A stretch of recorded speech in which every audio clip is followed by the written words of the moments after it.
जय हिंद दोस्तों। कल हम लोगों ने बेल्जियम और श्रीलंका के बारे में देखा था कि वहाँ पर कौन से लोग कहाँ पर कितने फीसदी लोग रहते हैं। अब हम लोग यहाँ पर देखने वाले हैं श्रीलंका में बहुसंख्यकवाद। मतलब कि श्रीलंका और बेल्जियम में हम लोग को देखना था कि दोनों में किस तरह का शासन व्यवस्था चलता है। तो यहाँ पर हम लोग सबसे पहले श्रीलंका में दिया। श्रीलंका में बहुसंख्यकवाद। बहुसंख्यकवाद मतलब क्या होता है? मतलब कि जिसका ज़्यादा संख्या रहता है। तो श्रीलंका में सबसे ज़्यादा जनसंख्या किसका था? तो सिंहली का था। सिंहली 74% था और 18% हम लोगों का तमिल लोग था। और तमिल में भी दो तरह के तमिल थे। एक मूल निवासी जो कि श्रीलंका में पहले से रहते आ रहे हैं, वो हम लोगों के 13% थे। और 5% हम लोगों के भारतीय तमिल थे और 7% हम लोगों के ईसाई लोग रहते थे। तो यहाँ पर सबसे ज़्यादा श्रीलंका में हम लोगों का सिंहली लोग रहता था। तो वही यहाँ पर लिखा हुआ है कि श्रीलंका में बहुसंख्यकवाद, मतलब कि श्रीलंका में बहुसंख्यकवाद का शासन हुआ। तो वही हम लोग को देखना है कैसे क्या हुआ। सन 1948 में श्रीलंका स्वतंत्र राष्ट्र बना।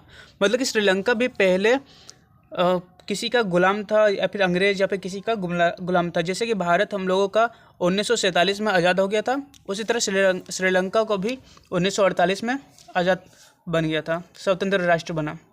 सिंहली समुदाय, जो कि वहाँ पर बहुसंख्यक लोग थे, सिंहली जो कि 74% लोग थे। तो सिंहली समुदायों के नेताओं ने अपनी बहुसंख्या के बल पर शासन का प्रभुत्व जमाना चाहा। मतलब कि वो लोग सोच रहे थे कि हम लोग बहुत ज़्यादा लोग हैं सिंहली, हम लोग ही क्यों ना अपना सत्ता जमा ले, हम लोग अपने बल पर शासन करेंगे। मतलब बहुसंख्यक के बल पर, मतलब वो लोग बहुत ज़्यादा लोग था। तो लोग सोच रहा था कि हम लोग इतने सारे लोग हैं, हम लोग शासन करेंगे, इतने लोग कम है, इन लोग को दबा देंगे। तो इस वजह से लोकतांत्रिक रूप से निर्वाचित सरकार ने सिंहली समुदाय की प्रभुत्वता कायम करने के लिए अपनी बहुसंख्यक परिस्थिति के तहत कई कदम उठाए। मतलब कि ये जो सिंहली लोग थे सो वो अपनी बहुत ज़्यादा संख्या, मतलब कि बहुत संख्यक लोग थे, इसलिए वो लोग सोचा कि हम लोग इतने सारे लोग हैं ही, हम लोग जैसा चाहेंगे वैसा करेंगे। तो वो लोग अपने मन से जैसा जैसा उन लोग को समझ में आ रहा था वैसा वो लोग कर रहा था।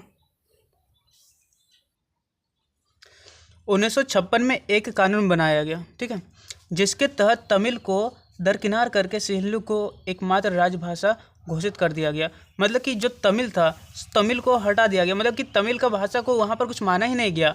बस सिंहली को, जो बहुसंख्यकवाद में थे 1956 में, तो 1956 में सिंहली को एकमात्र राजभाषा घोषित कर दिया गया, सिंहली को, ठीक है। मतलब कि तमिल को कुछ नहीं बोला गया और सिंहली को बोल दिया कि ये हम लोगों का राजभाषा है।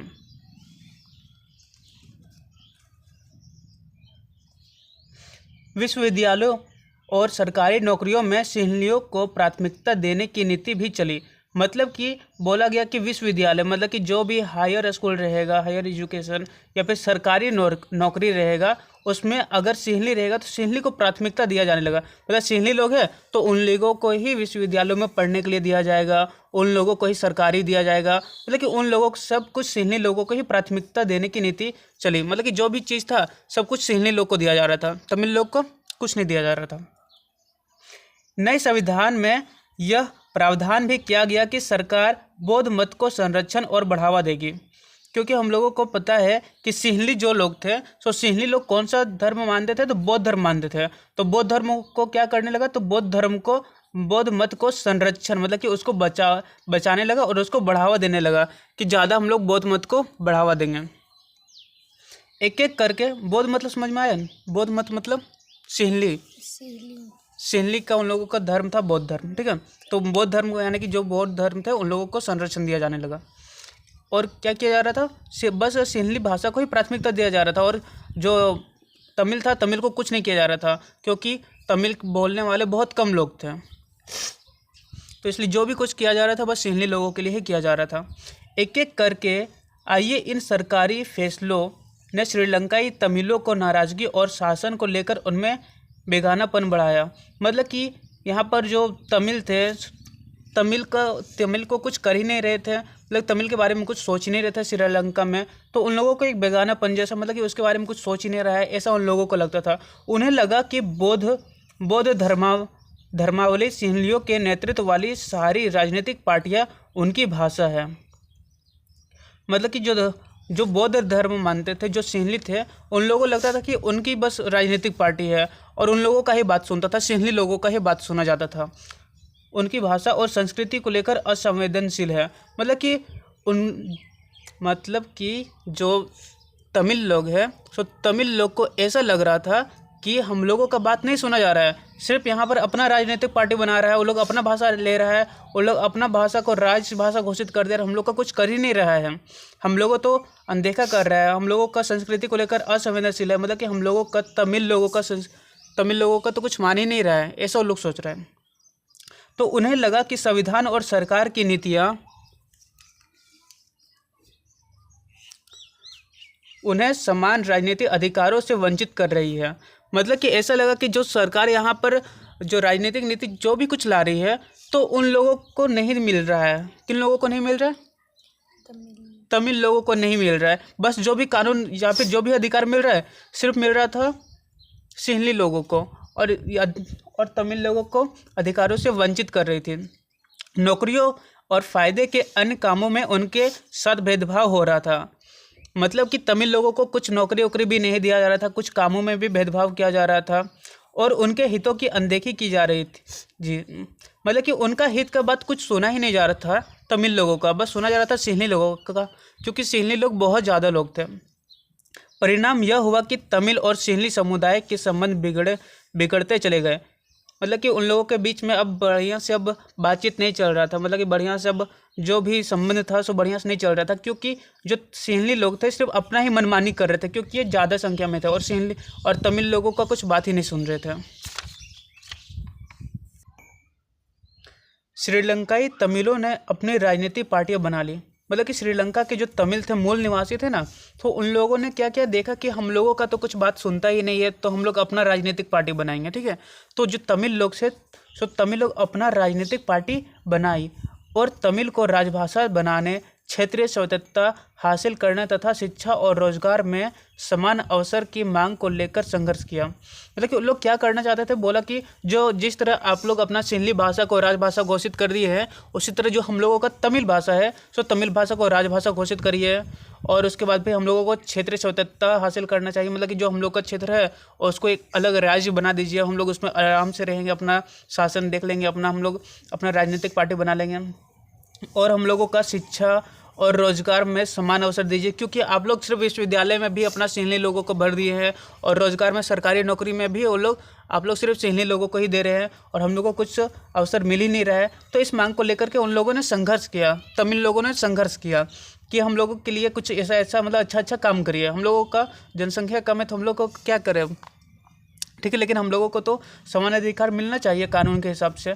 लेकिन तमिलों की आबादी वाले इलाके की स्वायत्तता की उनकी मांगों को लगातार नकारा गया। मतलब कि जो सिंहली लोग थे, सिंहली लोग तब उनकी मांगों को लगातार नकारा गया, मतलब कि उन लोगों का बात मान ही नहीं रहा था, सिंहली लोग उसका बात मान ही नहीं रहा था तमिल लोगों का। तो 1980 के दशक तक उत्तर पूर्वी श्रीलंका में स्वतंत्र तमिल ईलम सरकार बनाने की मांग को लेकर अपने राजनीतिक संगठन बने। देखो, पहले लोग क्या बोल रहा था कि हम लोगों का एक क्षेत्रीय स्वतंत्रता, मतलब कि हम लोगों का बस एक अलग राज्य बना दीजिए, हम लोग श्रीलंका में ही रहेंगे। लेकिन जब लगातार उनकी मांगों को नकारा गया, मतलब उसका बात मान ही नहीं रहा है, कितना बार बोला कि हम लोगों का अधिकार दे दीजिए, हम लोगों को स्वायत्तता दे दीजिए, रोजगार दे दीजिए, समान अवसर दीजिए, तो उसका बात नहीं सुना गया, तमिल का बात नहीं सुना गया। तो उन लोग क्या किया, तो 1980 के दशक में उन लोग बोला कि हम लोग अपना अब स्वतंत्र देश बनेंगे, मतलब कि श्रीलंका में स्वतंत्र तमिल ईलम सरकार बनाने की मांग को लेकर अपने राजनीतिक संगठन बनाए। अब यहाँ पर लिखा है उत्तर पूर्वी। उत्तर पूर्वी कहाँ पर है, देख लो, ये हम लोगों का उत्तर है और ये हम लोगों का पूरब। यहाँ के उत्तर पूर्वी, ये जो हम लोगों का जो लाल वाला एरिया था ना, लाल वाला एरिया में हम लोग का तमिल लोग रहता था। तो ही तमिल लोग बोलने लगा कि आप लोग अगर हम लोगों को समान अधिकार नहीं देंगे तो हम लोग अपना जो ये तमिल वाला इलाका है, यहाँ पर हम लोग अपना अलग से अपना क्षेत्र बना लेंगे और हम लोग इसी में रहेंगे, मतलब कि अपना सरकार बना करके हम लोग रहेंगे। अब हम लोग का बात नहीं सुनते हैं तो ठीक है। तो देखो यहाँ पर उत्तर पूर्वी श्रीलंका में स्वतंत्र ईलम सरकार बनाने की मांग को लेकर अनेक राजनीतिक संगठन बने। मतलब कि सबको अपना अपना संगठन बनाने लगा कि अब सरकार हम लोग का बात नहीं सुनता है तो हम लोग अपना संगठन बनाएंगे। श्रीलंका में दो समुदायों के बीच पारस्परिक अविश्वास ने बड़े टकराव का रूप ले लिया। मतलब कि दोनों समुदाय हो गया, एक सिंहली समुदाय हो गया और दूसरा तमिल समुदाय। तो दोनों का बात कोई मान नहीं रहा था, इसलिए दोनों के बीच में बहुत ज़्यादा टकराव होने लगा। और यही टकराव क्या बन गया? गिरह युद्ध का परिणाम। गिरह युद्ध का परिणाम का मतलब, गिरह युद्ध का मतलब अपने देश के ही अंदर एक पार्टी दूसरे पार्टी से जब लड़ने लगता है, फिर एक समुदाय के लोग दूसरे समुदाय के लोग अपने ही देश में लड़ने लगता है, तो उसी को बोलते हैं गिरह युद्ध। मतलब कि अपने देश में लड़ाई झगड़ा होने लगता है, तो गिरह युद्ध का यही टकराव ले लिया, क्योंकि दोनों का आपस में पारस्परिक विश्वास अब हो ही नहीं रहा था, क्योंकि उसका बात सुना ही नहीं जा रहा था तमिल लोगों का, क्योंकि ज़्यादा जनसंख्या था सिंहली लोगों का, तो सिंहली लोग ही अपना बात सिर्फ मान रहे थे। तो परिणाम स्वरूप दोनों पक्षों के हजारों लोग मारे जा चुके हैं। मतलब कि उसके बाद क्या हुआ, जब इन लोगों का बात नहीं सुना जा रहा था तो दोनों के बीच में गिरह युद्ध हुआ, मतलब कि लड़ाई होने लगा तमिल और सिंहलियों के बीच, और दोनों में बहुत ज़्यादा हजारों लोग मारे गए और अनेक परिवार अपने मुल्क से भागा शरणार्थी बन गए। शरणार्थी का मतलब होता है कि एक देश से दूसरे देश या फिर कहीं दूसरे जगह पर जाकर के कहीं पर बस जाना, उसको बोलते हैं शरणार्थी। मतलब कि एक देश से दूसरे देश, मतलब मुल्क, मतलब कि दूसरे मुल्क, मतलब कि दूसरे देश में जाकर के बस गए। इससे भी कई गुना ज़्यादा लोगों की रोजी रोटी चौपट हो गई। मतलब कि लोग अब कैसे खाए, कैसे ज़िंदगी जिए, उन लोगों का कुछ समझ में ही नहीं आ रहा था तब वहाँ पर श्रीलंका के लोगों को। आपने पढ़ा है 10वीं कक्षा के अर्थशास्त्र पुस्तक के पहले अध्याय में कि हमारे क्षेत्र के देशों में आर्थिक विकास, शिक्षा, स्वास्थ्य के मामले में श्रीलंका का रिकॉर्ड सबसे अच्छा है। मतलब कि अर्थशास्त्र का पुस्तक में 10वां में हम लोग मतलब कि पढ़ेंगे कि वहाँ पर जो हम लोग पढ़ेंगे पहला चैप्टर में कि जो श्रीलंका है, सो श्रीलंका का रिकॉर्ड बहुत अच्छा रहा है, लेकिन ये अच्छा है पर वहाँ के गृह युद्ध से मुल्क के सामाजिक, सांस्कृतिक और आर्थिक जीवन में काफ़ी परेशानियाँ पैदा हुई है। मतलब कि जैसे 2009 में इस युद्ध का अंत हुआ, मतलब कि 1980 में यह स्टार्ट हुआ, 2009 ये मतलब कि इतना ज़्यादा साल तक वहाँ पर गृह युद्ध चलते था। उसके बाद वहाँ पर गृह युद्ध शांत हुआ। अब हम लोग यहाँ पर श्रीलंका में देख चुके हैं कि वहाँ पर दोनों मतलब कि सिंहली और तमिल लोगों का बात दोनों आपस में नहीं माने। मतलब सिंहली लोग ज़्यादा जनसंख्या में थे, बहुसंख्यक में थे, तो वो लोग तमिल लोगों का बात नहीं माने, इसलिए उनके बीच में गृह युद्ध हो गया। अब हम लोग देखने वाले हैं बेल्जियम में भी इसी तरह का प्रॉब्लम है। वहाँ पर भी कम जनसंख्या और ज़्यादा जनसंख्या वाले लोग हैं। तो हम लोग अब देखने वाले कि बेल्जियम में आखिर क्या हुआ। ठीक है, अब हम लोग देखने वाले बेल्जियम की समझदारी।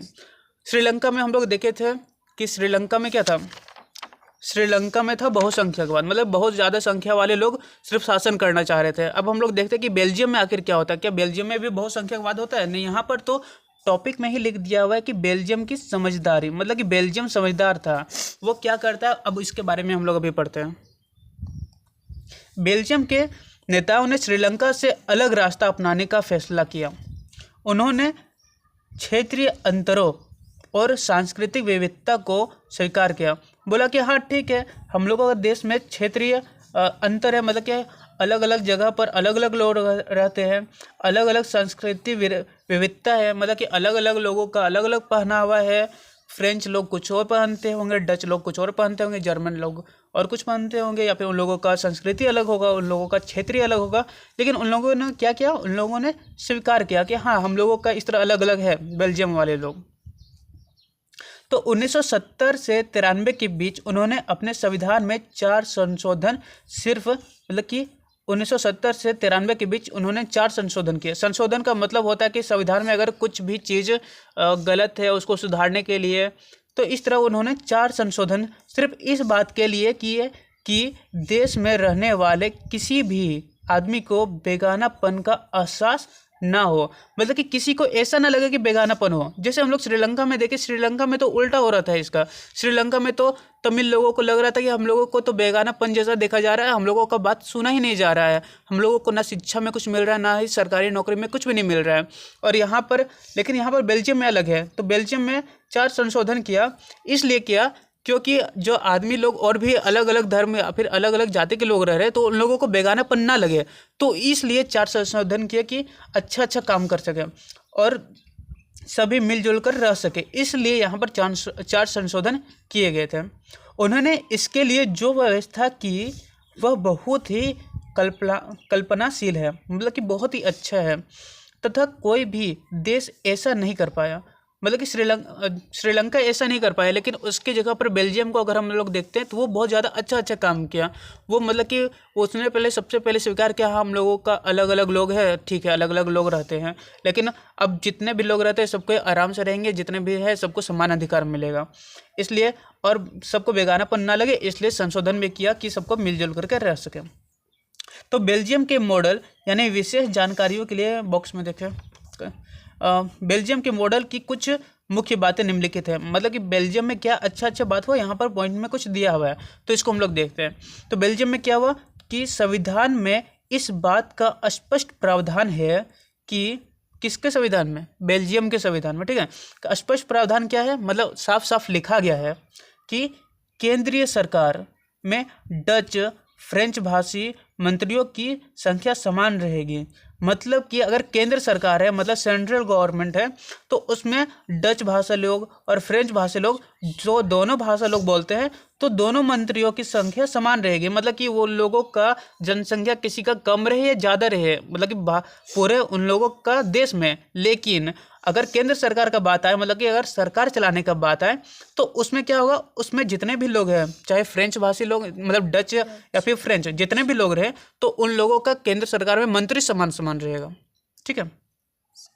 कुछ विशेष कानून तभी बन सकते हैं जब दोनों भाषीय समूह के सांसदों का बहुमत उनके पक्ष में हो। मतलब कि अगर हम लोगों को कुछ अगर विशेष कानून बनाना है, और कुछ विशेष मतलब कि कुछ अलग अच्छा कानून बनाना है या खराब भी कानून बनाना, मतलब जैसा भी कानून बनाना है, अगर दोनों भाषाई समूह के सांसदों के बहुमत मतलब कि अगर 50% से ज़्यादा लोग बोल दिए कि हाँ ठीक है ये कानून बनना चाहिए, तो अगर सांसद बहुमत के पक्ष में हो, तो इस प्रकार के समुदाय के लोग एक तरफा फैसला नहीं कर सकते। मतलब कि दोनों अगर मतलब कि संसद का अगर बहुमत होगा तभी कोई फैसला पारित होगा, मतलब तभी कोई कानून बनेगा, ठीक है। मतलब कि किसी का अगर कम रह गया वोट तो फिर अब नहीं बनेगा, दोनों का बराबर रहना चाहिए, बराबर नहीं बराबर से ज़्यादा रहना चाहिए, मतलब बहुमत का सरकार बनेगा। मतलब कि दोनों मिल करके, दोनों भाषा वाले मिल करके कोई भी फैसला बना सकते हैं, मतलब कोई भी कानून बना सकते हैं।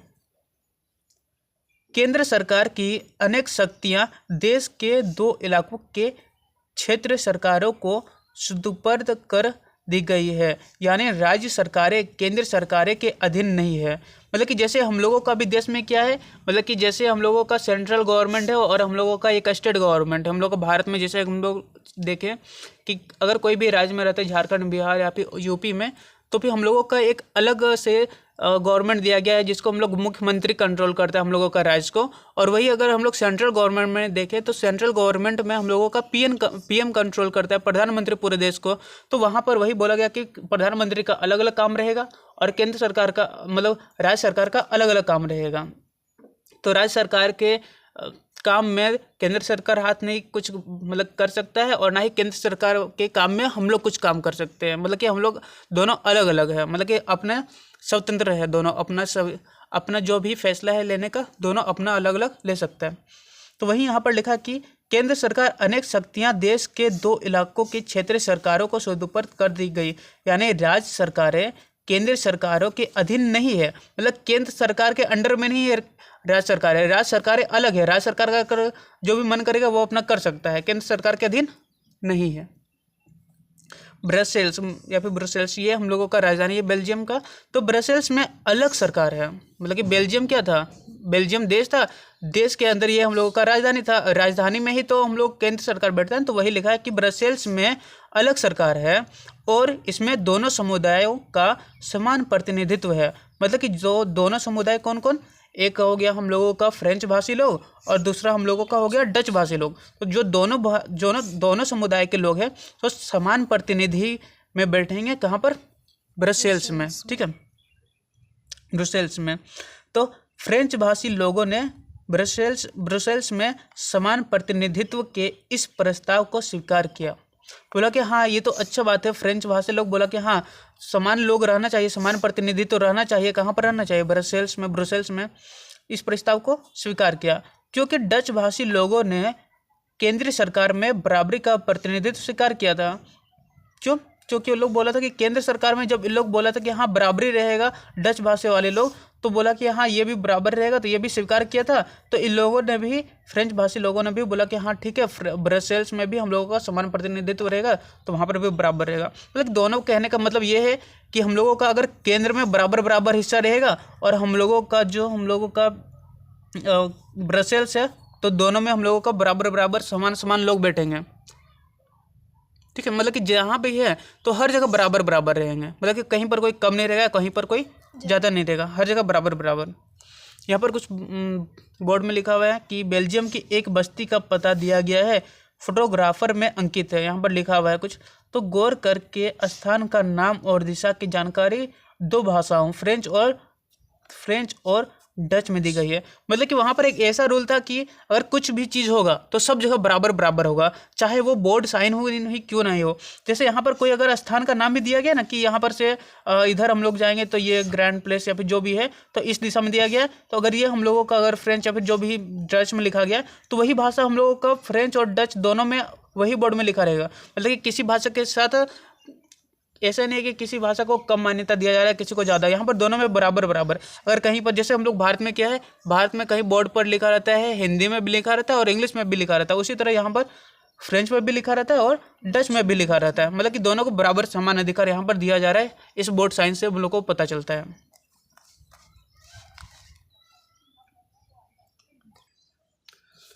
नेक्स्ट पॉइंट लिखा हुआ है कि केंद्रीय और राज्य सरकारों के अलावा यहाँ एक तीसरे स्तर की सरकार भी है, काम करती है, यानी सामुदायिक सरकार। सामुदायिक सरकार मतलब कि जो, जैसे कि हम लोग केंद्र सरकार हो गया, केंद्र सरकार जो हम लोगों का सेंट्रल गवर्नमेंट होता है, केंद्रीय सरकार, और केंद्र सरकार के नीचे हम लोगों का राज्य सरकार काम करती है, और राज्य सरकार के नीचे जैसे हम लोगों के देश में पंचायत है, सामुदायिक सरकार, तो उसी तरह से यहाँ पर सामुदायिक सरकार है। जैसे हम लोगों का छोटा सामुदायिक सरकार में जैसे मुखिया हो गया, तो ऐसा ही तो यहाँ पर भी बेल्जियम में भी उसी तरीके का है।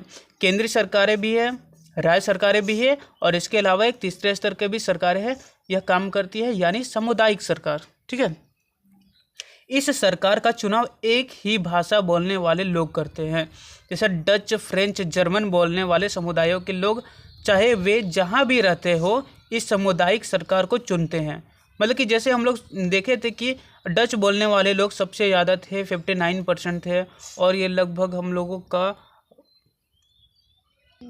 फ्रेंच थे हम लोगों के 40% और 1% जर्मन बोलने वाले समुदाय के लोग रहते थे।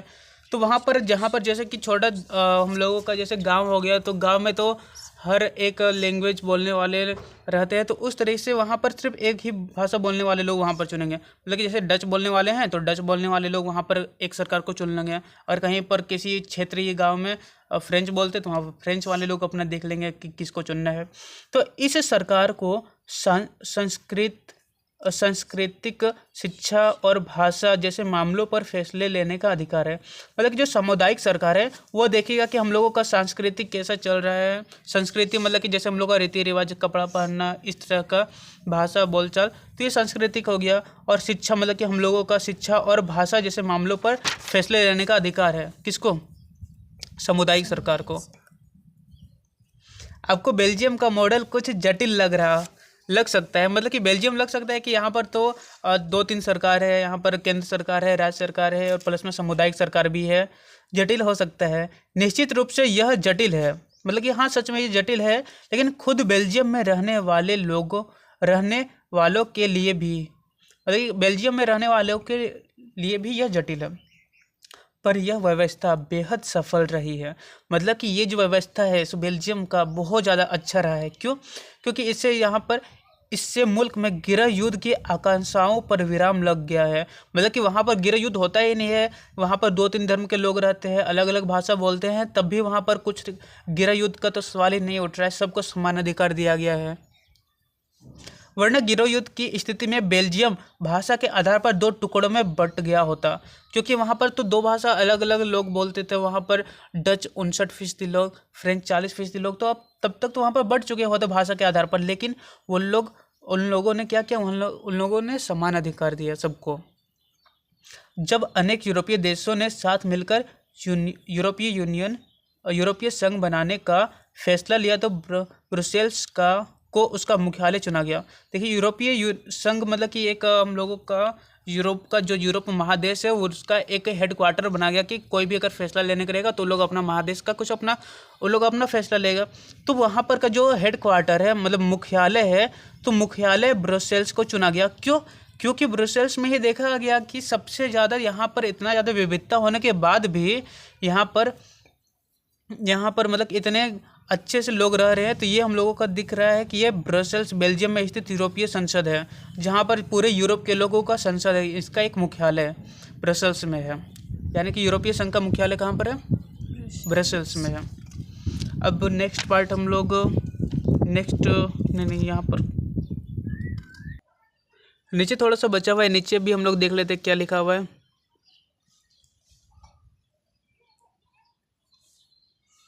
जैसे यहाँ लिखा है बेल्जियम और श्रीलंका की इन कथाओं से हमें क्या शिक्षा मिलती है। मतलब कि बेल्जियम और हम लोगों को श्रीलंका से क्या पता चलता है कि दोनों ही देश लोकतांत्रिक है, फिर भी सत्ता की साझेदारी के सवाल को उन्होंने अलग अलग ढंग से निपटाने की कोशिश की। मतलब कि जो भी सत्ता की साझेदारी, सत्ता मतलब कि वही पावर की साझेदारी। जैसे हम लोग श्रीलंका में देखें कि वहाँ पर सिंहली लोग थे, सो वहाँ पर बहुत संख्यकवाद अपनाए, वहाँ पर ज़्यादा जनसंख्या वाले लोग अपने सत्ता ले लिए थे अपने हाथ में। लेकिन वही हम लोग बेल्जियम में देखें, बेल्जियम में सभी लोगों को समान अधिकार दिए गए थे। तो यहाँ पर बोल रहा है कि अलग अलग तरीके से निपटाने की कोशिश की। बेल्जियम के नेताओं को लगा कि विभिन्न समुदायों और क्षेत्र की भावनाओं का आदर करने पर ही हम देश की एकता संभव है। मतलब कि अगर हम लोगों को देश को एक रखना है तो जितने भी समुदाय के विभिन्न समुदायों और क्षेत्र की भावनाओं को आदर करना पड़ेगा। मतलब सबको हम लोग को मानना पड़ेगा, तब हम लोग का देश एक रह सकता है, वरना हम लोगों का देश टूट जाएगा। इसलिए सभी का भावनाओं का आदर किया और इसलिए देश का एकता बना रहा बेल्जियम में।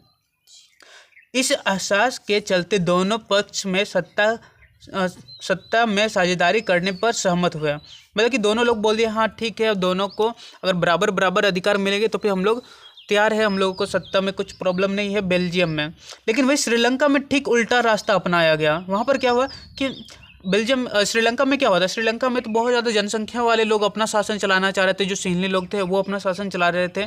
तो इसलिए वहाँ पर गृह युद्ध का भी अंदेशा हम लोग देख चुके हैं 2009 में, जो कि ख़त्म हुआ। बहुत ज़्यादा वहाँ पर चला, बहुत ज़्यादा नुकसान हो गया।